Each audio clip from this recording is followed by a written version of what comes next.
This podcast is brought to you by the School of Advanced Study, University of London. All of our podcasts are available from our website, www.sas.ac.uk.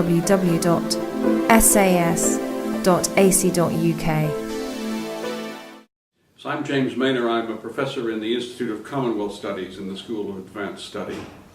And I'll be talking about a new trend, an important new trend in much of the developing world, in Brazil, India, China, and South Africa, which is an increased commitment, increased effort to tackle poverty and inequality in those four countries.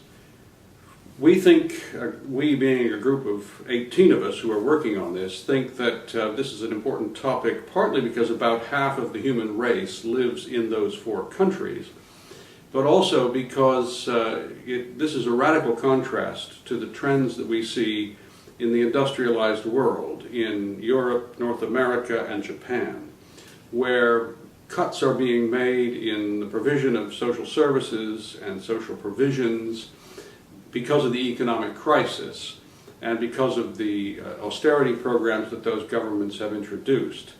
In the other half of the world, or at least in Brazil, India, China, South Africa, we see an increased commitment to social provisions. So they're not slashing social spending, they're increasing it. For political reasons mostly, but also because it's good for the country and for the poorer people in those countries. And we think that's important enough to highlight, since nobody in the West knows much about this counter-trend. One other reason why we think this topic is important is that we focus on political leaders who have enormous power and who have made most of the decisions that have led to the increased commitment to tackling poverty and inequality in Brazil, India, China, and South Africa. We focus on leaders which you might think would be logical since they have so much power, but in fact the people who study politics in general and politics in developing countries have done very little work on political leadership in recent times for complicated methodological and reasons, and for because schools of thought are preoccupied with other things. So what you get from many other studies is Hamlet without the prince.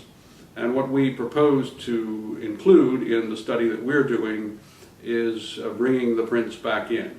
So for that reason, we also think this is an important topic. This talk will be part of the Dean's Seminar Series, and it will take place at lunchtime on the 14th of March in Senate House in the University of London.